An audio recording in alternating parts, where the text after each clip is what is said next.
안녕하십니까? 잘 지내셨습니까? 감사합니다. 환영합니다. 날씨가 많이 추워졌습니다. 그죠? 또 환절기가 우리 아프신 분이 많이 있는데 빨리 몸조리 잘 하시고 건강에 좀 회복할 수 있기를 바랍니다. 교회 절기로 오늘부터 대강절이 시작되는 첫 주일입니다. 이맘때가 되면 계속해서 제가 대강절의 유래와 또 의미 같은 것들을 제가 말씀으로 전해드리고 있습니다.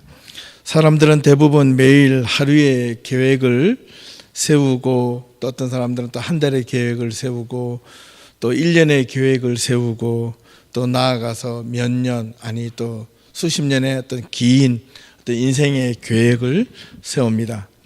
이렇게 계획을 세울 때마다 꼭 한 가지 하는 일이 있는데요. 뭐냐면 그냥 무턱대고 계획을 세우지는 않죠. 꼭 이렇게 보고 하는 게 있는데 뭘까요? 달력입니다. 그죠? 누군가와 어떤 약속을 정할 때도 어떤 시간을 정할 때도 우리 언제 만나지? 이러면 잠깐만 이러면서 이제 뭐 달력을 이렇게 보면서 서로의 시간을 비교합니다. 예. 직장을 다니거나 학교를 다닐 때에도 무슨 요일은 직장을 나가고 또 무슨 요일은 학교를 나가고 또 내가 일을 하러 가도 되는지 공부를 하러 가는 날이 되는지 안 되는지 전부 다 이렇게 날짜를 보며 우리가 준비합니다. 그래야지만 우리가 실수를 하지 않거나 잘못을 저지르지 않을 수 있기 때문에 그렇습니다. 이처럼 우리 신앙인들도 경건한 어떤 나름대로의 어떤 신앙생활을 잘 하기 위해서 또 체계적이고 우리가 신앙생활을 어린 신앙부터 좀 깊고 더 성숙한 신앙으로 나아가기 위해서는 교회가 지키고 있는 교회 절기가 있습니다. 교회 절기도 교회 일반 세상에 갖고 지고 있는 달력에 따라서 이렇게 나름대로 플랜을 짜고 있는데 그 교회 절기를 교회력이라고 말을 합니다. 이 교회력에는 여러 가지 몇 가지 중요한 절기가 있는데 잠시 말씀을 드리면 대강절, 영어로 말하면 어드벤트, 그 다음에 성탄절, 크리스마스, 그 다음에 주현절, 에피파니라는 말도 있고, 그 다음에 사순절, 렌트, 그 다음에 부활절, 이스트, 성령 강림절, 펜트코스트, 그 다음 삼위일체주일, 트리니티, 뭐 이런 식으로 교회 절기가 교회 일반 달력 속에 시간별로 맞춰져 있습니다. 사실 이런 교회력 가운데 우리 개신교에서 가장 먼저 처음 시작하는 이 교회 절기가 바로 이 대강절입니다. 이 대강절이라는 뜻을 우리가 한번 살펴보고 싶은데 한국말 한글로 대자란 말은 기다릴 때, 강절이라는 말은 어떤 기차역이나 공항에서 아주 사랑하는 사람이 내가 한참을 기다리고 있다가 기차가 플랫폼에 딱 들어오거나 비행기가 공항에서 딱 공항으로 내려가지고 내렸다는 랜딩했다는 그 시그널을 보고 막 그 출입구에서 기다리고 사람이 문을 열고 싹 나오는 그 순간, 여기에 강이라는 말입니다. 도착할 강. 그래서 이 도착을 의미하는 말이 라틴어로 어드벤투스라는 말입니다. 이것이 영어로 어드벤트가 된 겁니다. 대강절의 원래의 뜻은 사랑하는 사람을 기다리는 기간, 이런 뜻을 갖고 있습니다. 그러므로 이 대강절은 특별히 우리 주님 예수 그리스도를 기다리는 성도들의 경건한 삶을 이끌어주는 기간입니다. 다르게 말하면 모든 인류의 구원의 시작이 바로 이 성탄절에서 시작되었기 때문입니다. 초대 교회에서는 이 대강절을 지키느냐 마느냐 이 문제로 약간의 혼란이 있었습니다. 왜냐하면 성탄절의 날짜가 12월 25일이 예수님의 탄생이니 확실하냐 아느냐 이 문제로 막 이렇게 분쟁이 좀 있었어요. 그래서 그 분쟁을 때문에 여러 가지 초대교회에서는 어떤 교회는 지키기도 했었고 어떤 교회는 안 지키기도 했었고, 그래서 여러 가지로 혼란이 있었지만은, 그러나 중세 이후로 12세기 이후가 되면서 점차 그것이 안정이 되고 체계화가 되고 그 다음에 어떤 정착이 되었습니다. 그래서 이 대강절의 의미를 다시금 새롭게 해석을 하고 크게는 두 가지 의미로 다시 바라보게 되었습니다. 그 첫 번째는 아기 예수님으로 오시는 날을 기다리는 이 대강절의 의미가, 두 번째로 다시 오실 예수님에 대한 관점에서 받아들이기 시작한 겁니다. 예. 그래서 이 대강절에는 과거에 아기 예수님이 우리의 죄를 위하여 이 땅에 오심으로 우리의 지난 잘못을 회개하고 또 용서받는 그런 것이라면, 현재는 우리가 열심히 신앙생활을 하며 대강절을 지키는 것은 하나님을 믿는 이 성도들의 마음과 삶의 현장에서 직접 하나님이 우리와 함께 하시고 위로하시고 우리에게 힘을 주신다는 뜻이며, 또 나아가서 미래에는 앞으로 오실 예수 그리스도, 심판의 주로 오실 예수님을 믿고 기다리는 것으로 받아들여졌기 때문에 이 대강절에는 중세 이후에는 아주 큰 의미로 받아들였고 중요한 절기로 지켜졌습니다. 저는 이런 신앙이 옳다고 생각합니다.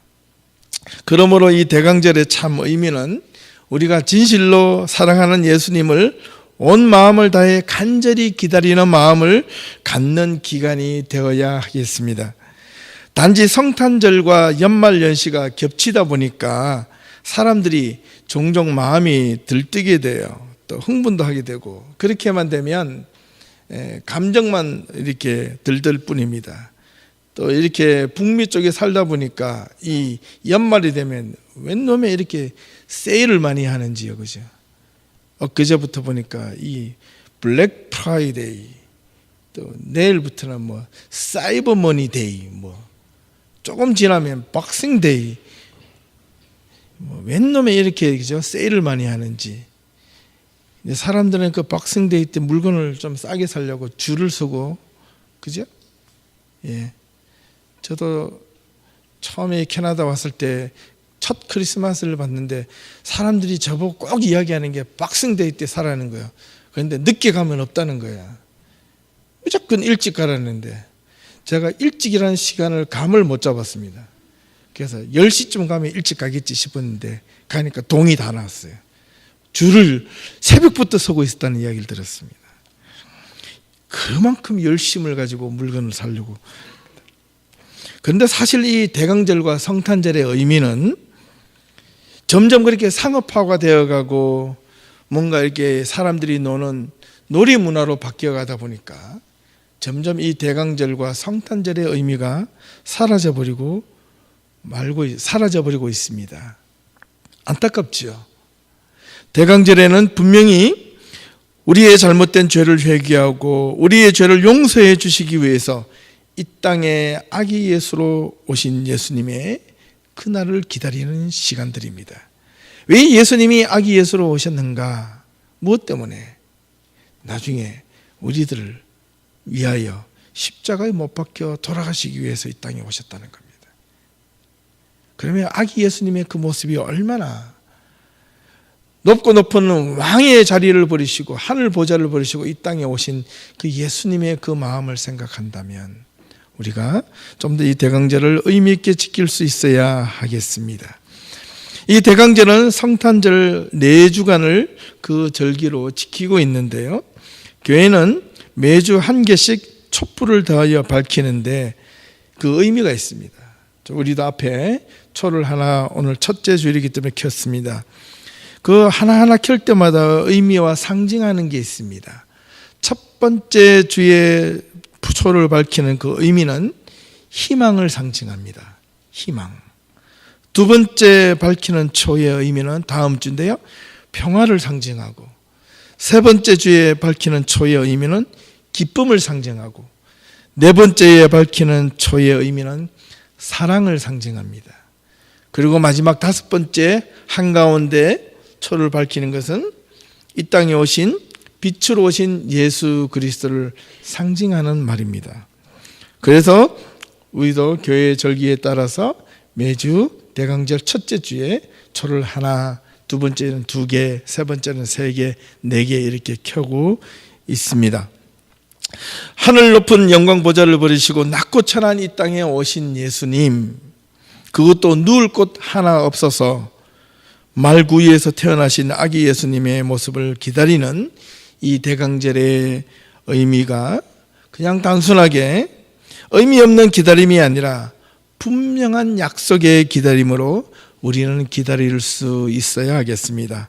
그 기다림은 바로 그냥 막연한 기다림이 아니라 희망과 소망의 기다림입니다.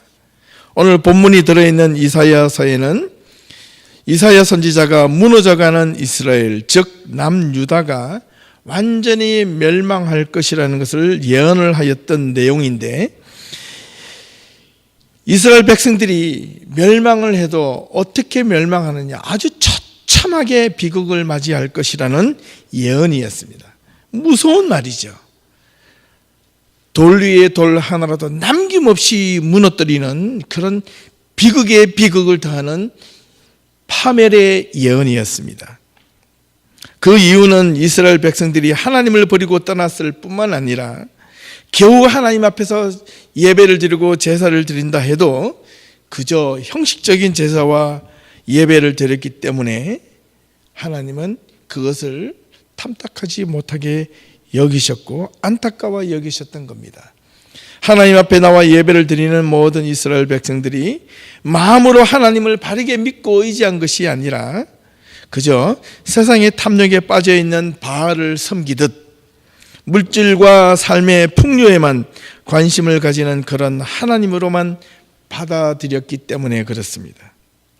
그래서 바벨론으로 하여금 나중에 이스라엘에게 보내어 이 큰 환난을 겪게 만들 것이라는 예언이 바로 이사야서에 있는 내용입니다.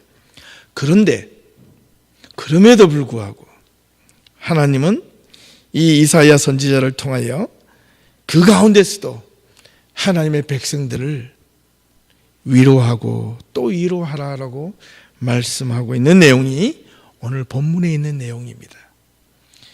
많은 사람들이 잘못을 저지르고 있지만은 그러나 하나님을 열심히 섬기려고 하는 자들을 환난 가운데서도 위로하라, 이런 이야기가 있습니다.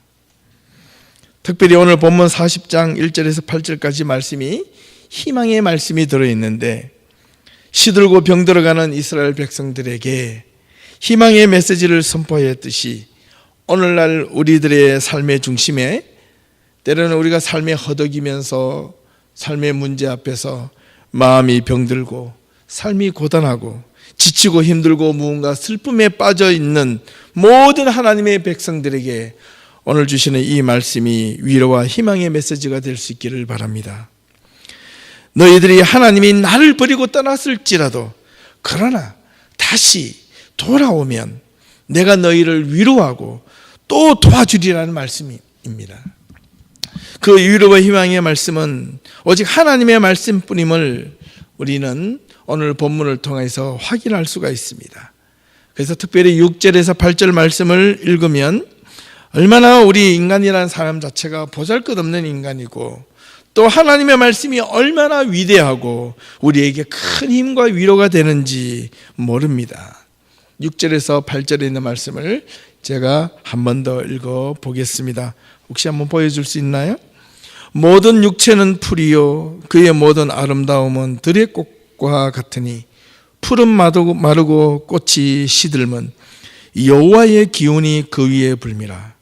이 여호와의 기운이란 말은 영어로 보면 또 Spirit of God, 하나님의 영입니다. 하나님의 성령이 그 위에 불어서 이 꽃도 마르고 이 풀도 다 말라버린다는 겁니다. 시간이 지나면 다 없어진다는 겁니다. 이 백성은 실로 풀이로다. 풀은 마르고 꽃은 시드나 하지만 우리 하나님의 말씀은 영영이 서리라, 이렇게 말씀하셨어요. 사람은 태어나서 자랍니다. 젊음을 가집니다. 젊을 때는 모든 인생이 자기는 항상 젊음만 가지고 있을 것처럼 보이는데 저도 어느 때 보니까 이게 흰머리가 나고 벌써 50이 되어 가고 있어요. 항상 젊을 것만 같았는데 이제 어느새 모르게 막 허리도 쑤시고 몸도 쑤시고 눈도 안 보이고, 이 안경을 요즘에 제가 3개를 갖고 다닙니다. 가까이 보이는 거, 멀리 보이는 거, 중간 거 보이는 거. 예전에 하나만 쓰면 됐는데 이제 안 그래요. 이 시간이 지나니까 이렇게 변하는구나. 하루가 다르게 느낍니다. 우리 젊은 청년들 너무 자신 있게만 하지 마시고.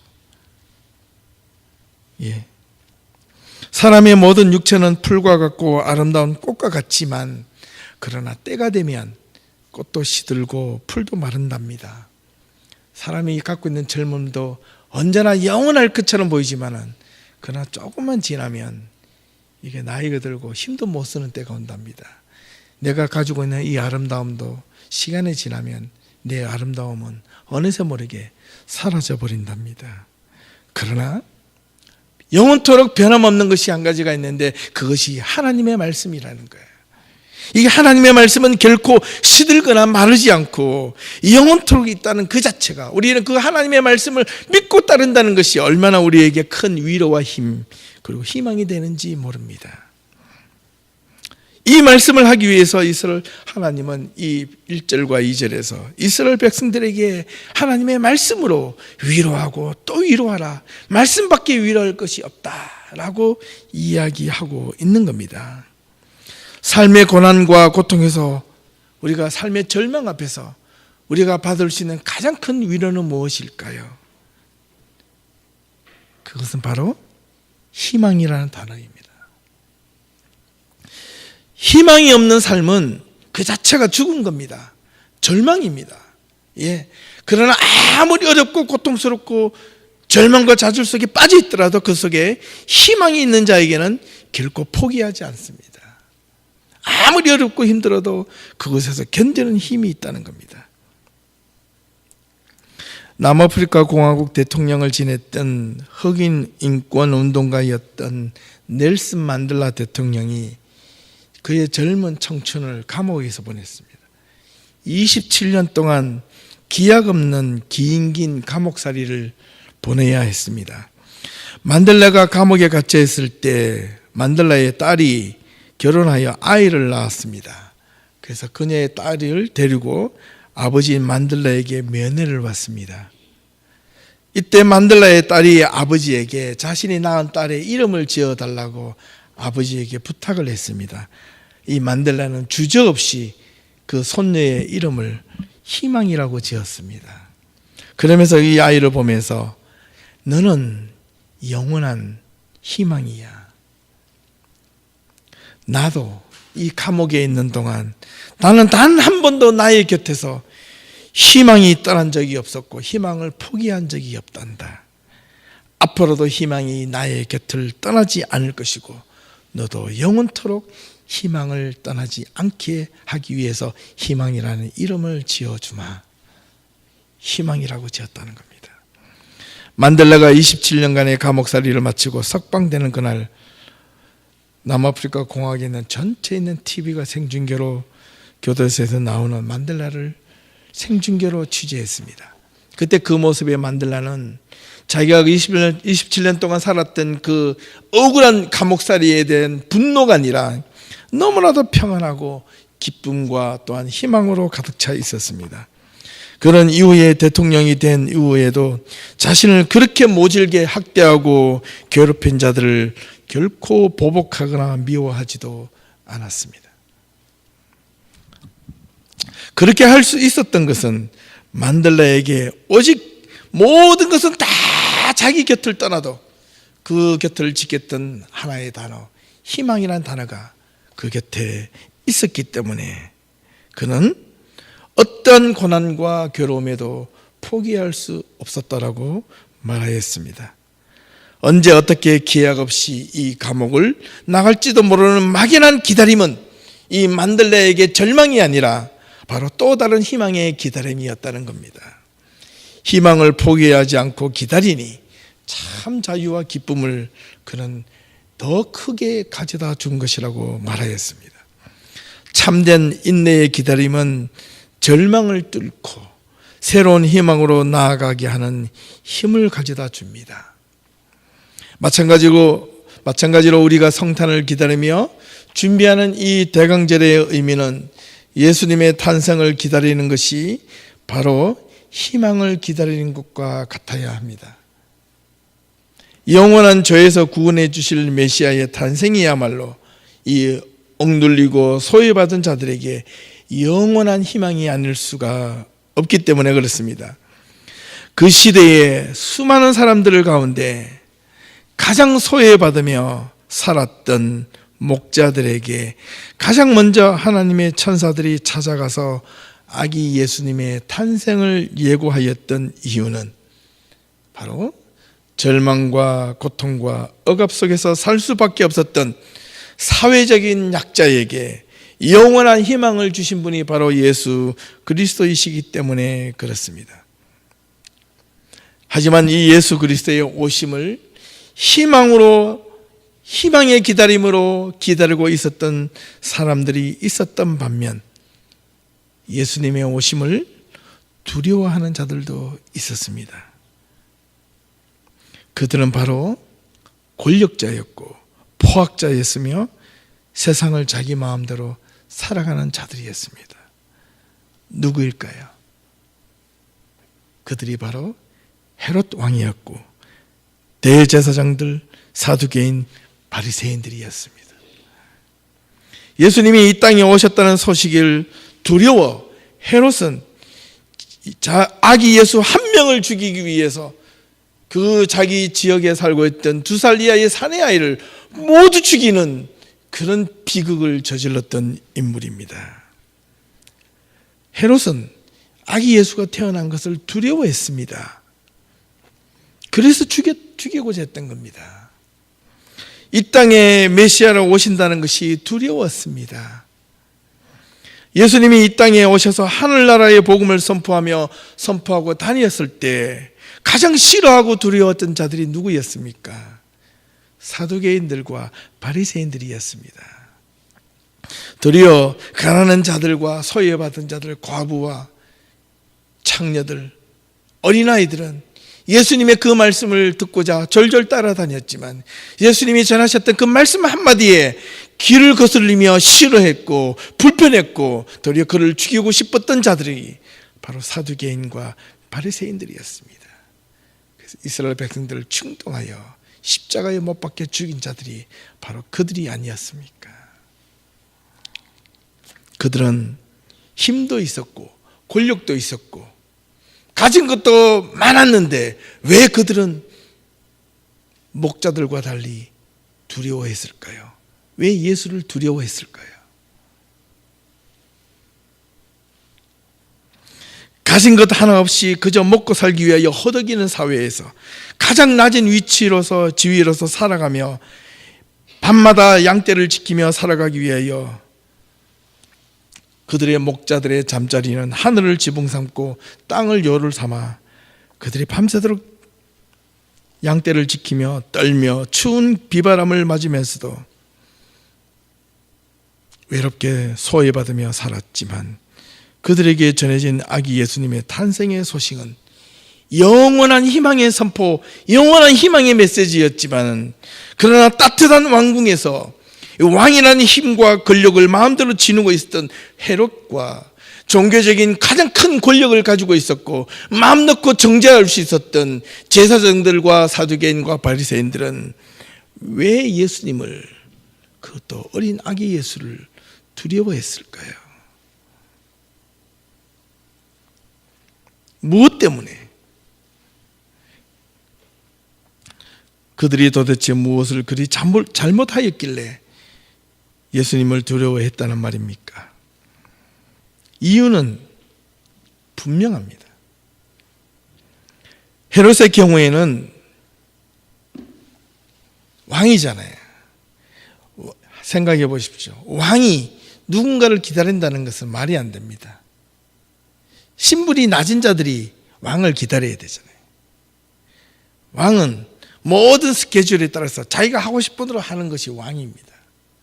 네. 근데 자기가 기다려야 된다는 것은 이게 말이 안 되는 거예요.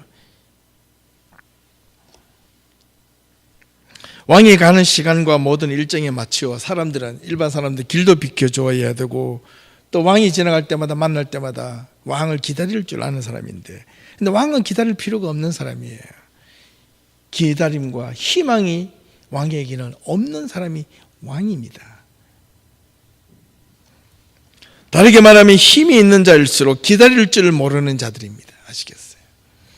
권력이 있는 자들일수록 참지 못하는 자들입니다. 내가 가졌다고 생각하는 사람일수록 나눌 줄 모르는 사람들입니다.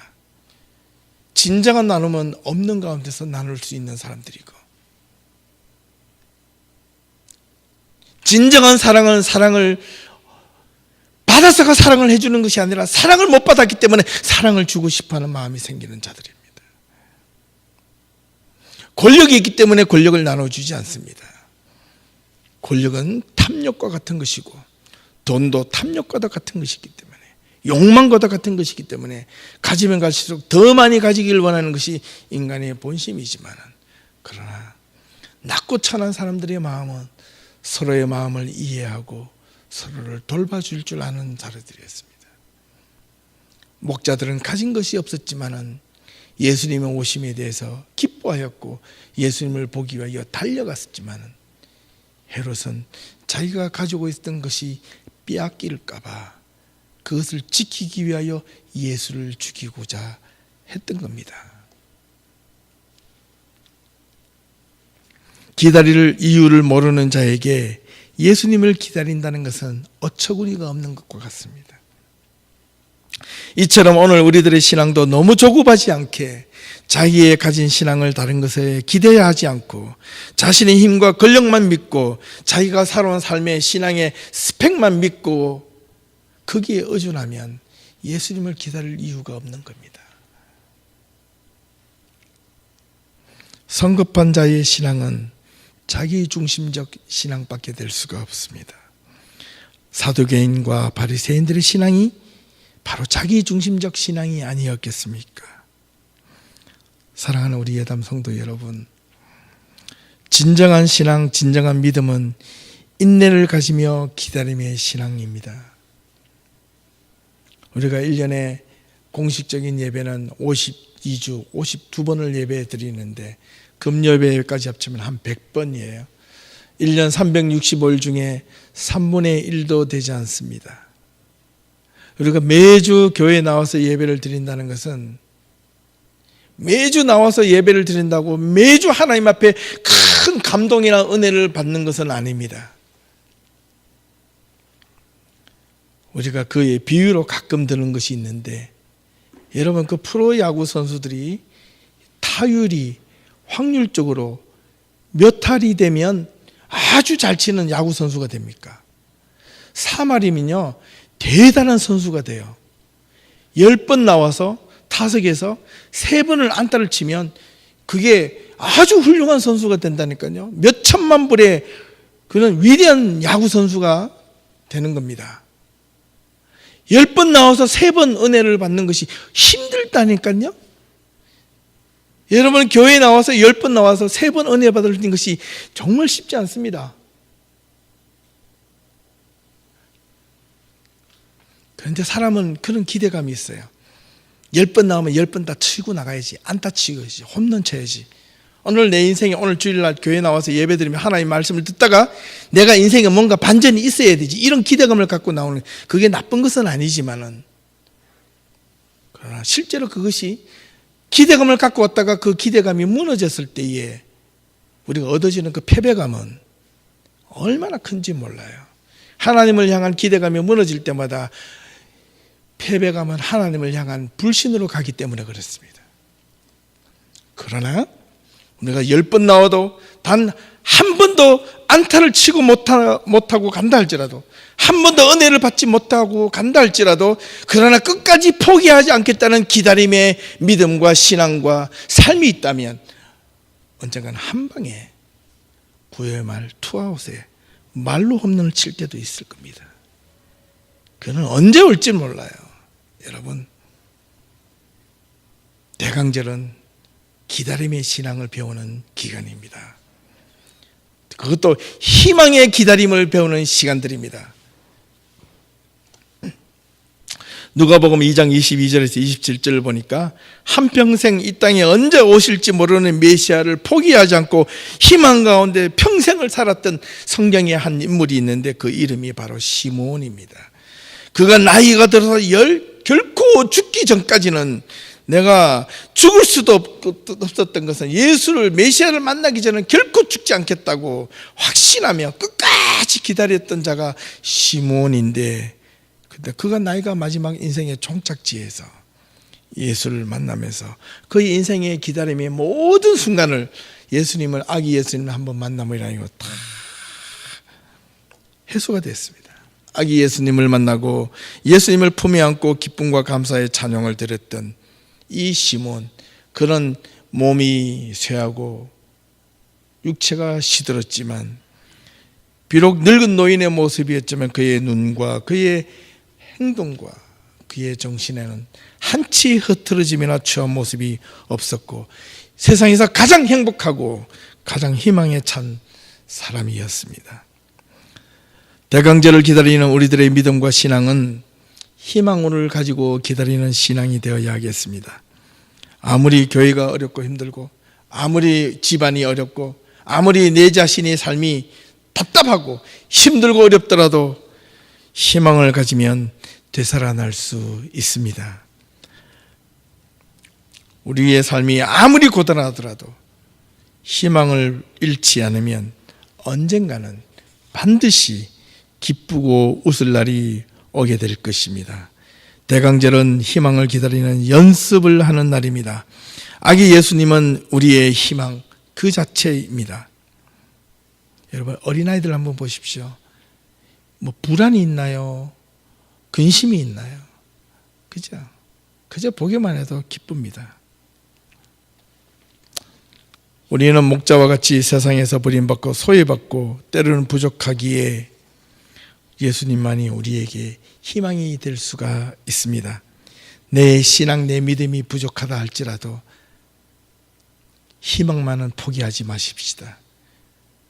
우리의 삶이 아무리 어렵더라도, 우리 교회가 아무리 어렵더라도 우리의 주인 되시는 예수님을 향한 희망만은 결코 포기하지 마십시다. 그러면 언젠가는 하나님께서 우리에게 놀라운 은혜로 우리에게 임하게 해 주실 줄로 믿습니다. 기도하겠습니다. 하나님,